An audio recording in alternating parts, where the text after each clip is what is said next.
குறிப்பா பெண்களுக்கு எதிரான வழக்கில் 86 விழுக்காட்டுக்கு மேல 60 நாட்களுக்குள்ள குற்றப்பத்திரிக்கை தாக்கல் செய்யப்பட்டிருக்கு.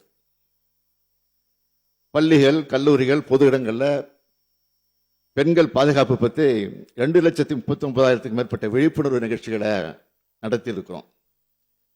சத்யா என்ற பெண்ணை ரயில் முன்ன தள்ளிவிட்டு கொலை செஞ்ச வழக்கில் மிக குறுகிய காலத்தில் உச்சபட்ச தண்டனையா தூக்கு தண்டனை பெற்று கொடுத்திருப்பது இந்த அரசு தான். பெண்கள் மற்றும் குழந்தைகள் மீதான குற்றங்களுக்கு எதிராக இந்த அரசு எடுத்து ஒரு நடவடிக்கைகளை பாராட்ட மனம் இல்லைனாலும் பரவாயில்ல, வீண் பழியை சுமத்தாமல் இருந்தா அதுவே போதும். மாண்புமிகு நீதிமன்றமே எதிர்க்கட்சி வழக்கறிஞரை பார்த்து பெண்களின் பாதுகாப்பு தொடர்பான உண்மையான அக்கறையோடு செயல்படுறதை விட்டுட்டு இந்த வழக்கில் ஏன் அரசியல் கணத்தோடு செயல்பட்டீங்கன்னு கேட்டுதான் நான் இங்க நினைவுபடுத்துறேன். நீதிமன்ற அறிவுரையை பின்பற்றி வீண் அரசியலை தவிர்த்தால பெண்களுக்கு பாதுகாப்பு கொடுப்பதற்கு அது பேருதவியாக இருக்கும்னு தெரிவிச்சுக்க விரும்புகிறேன். இன்னைக்கு தமிழ்நாடு பெண்களுக்கு குழந்தைகளுக்கு பாதுகாப்பு மாநிலமாக திகழுது. இந்த அரசு அமைந்ததிலிருந்து நாங்கள் எடுத்திருக்கக்கூடிய தொடர் நடவடிக்கைகள் தான் இதுக்கு காரணம். இது தொடர்பான ஒரு புள்ளி விவரத்தை நான் சொல்ல விரும்புகிறேன். இந்தியாவிலேயே பெண்களுக்கு பாதுகாப்பான முதல் 10 மாநகரங்களில் நம்ம கோவையும் சென்னையும் இருக்கு. பெண்கள் அதிகம் பேர் வேலைக்கு செல்லும் மாநிலம் தமிழ்நாடு தான் முன்னிலையில் இருக்கு. 10 லட்சத்துக்கு உட்பட்டு இருக்கக்கூடிய மக்கள் தொகை உள்ள சில சிறிய நகரங்களில் திருச்சி, வேலூர், ஈரோடு, சேலம், திருப்பூர் ஆகிய 5 நகரங்களும் முதல் தரவரிசையில் பாதுகாப்பான நகரங்களாக இருக்கு. சென்னை மாணவி விவகாரத்தில் மட்டும் இல்லாமல் எந்த பாலியல் வன்கொடுமை புகாரிலையும் இந்த அரசு நடவடிக்கை எடுக்காம வேடிக்கை பார்த்ததும் இல்லை, விலகி நிற்கிறதும் இல்லை.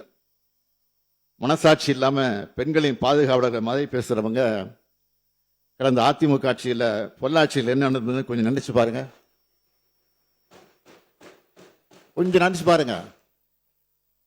பொள்ளாட்சியில் நடந்தது ஒரு பெண் சம்பந்தப்பட்ட பாலியல் குற்றம் இல்ல, தொடர்ச்சியா பல பெண்களுக்கு பாலியல் வன்கொடுமை 2 வருஷமா நடந்திருக்கு. ஒரு கும்பல் செஞ்சுட்டு வந்திருக்கு. அன்றைய அதிமுக ஆட்சி எந்த நடவடிக்கை எடுக்கல. சிபிஐ கிட்ட இந்த வழக்கு போன பிறகுதான் உண்மையெல்லாம் வெளிச்சத்துக்கு வந்துச்சு. பாதிக்கப்பட்ட பெண்களை ஒருவர் தனக்கு நேர்ந்த கொடுமையை பற்றி தன்னோட அண்ணன் கிட்ட சொல்றார். பிரச்சனைக்குரிய 4 பேரையும் அவரே பிடிச்சு கொண்டு வந்து பொள்ளாச்சி டவுன் காவல் நிலையத்தை ஒப்படைக்கிறார். பாலியல் தொல்லை, ஆபாசமா படம் எடுத்தல், செயின் பறிப்புன்னு புகார் கடிதம் தர்றார். வீடியோக்கள், செல்போன்கள் ஆகியவற்றில் 4 குற்றவாளிகளையும் இவங்க ஒப்படைக்கிறாங்க. இதனை பெற்றுக்கொண்ட போலீசார் வழக்கு பதியல, எல்லோரையும் விடுவிச்சுட்டாங்க.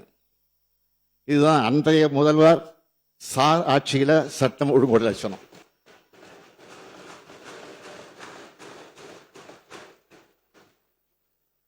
அது மட்டுமா, பாதிக்கப்பட்ட பெண் கொடுத்த புகாரை அப்படியே குற்றம் செஞ்சவங்கள்ட்ட கொடுத்துட்டாங்க. அந்த புகாரை குற்றம் யார் செஞ்சிருக்காங்களோ அவங்கள்ட்டே கொடுத்துட்டாங்க. இதை எதிர்த்தது அதிமுக பிரமுகர் வார் நாகராஜன் பாதிக்கப்பட்ட பெண்ணோட அண்ணனை தாக்குகிறார். அந்த புகார் மேலே நடவடிக்கை எடுக்காத அரசு தான் அதிமுக அரசு. பிரச்சனை பெருசாக தெரிஞ்சதும் இதில் சம்பந்தப்பட்ட முக்கிய நபரான திருநாவுக்கரசை கைது செய்யாம ஏதோ 3 பேரை கைது பண்ணி கணக்கை முடிக்க பார்த்தாங்க. ஆனா சிபிஐ விசாரணையில பொள்ளாச்சி சம்பவம் முழுவதுமே அதிமுக பிரமுகரால் தான் நடத்தப்பட்டது தெளிவா சொல்லிடுறாங்க. இவங்களை காப்பாற்றுறதுக்காக தான் இப்படி ஒரு சம்பவமே நடக்காத மாதிரி அந்த அதிமுக அரசு ஒரு பெரிய நாடகமே ஆடிச்சு. இதனாலதான் நான் போய் சொன்னேன், பொல்லாத ஆட்சிக்கு சாட்சியே பொள்ளாச்சி தான் அப்படின்னு சொன்னேன். செய்திகளை உடனுக்குடனும் துல்லியமாகவும் தெரிந்து கொள்ள சப்ஸ்கிரைப் பண்ணுங்க.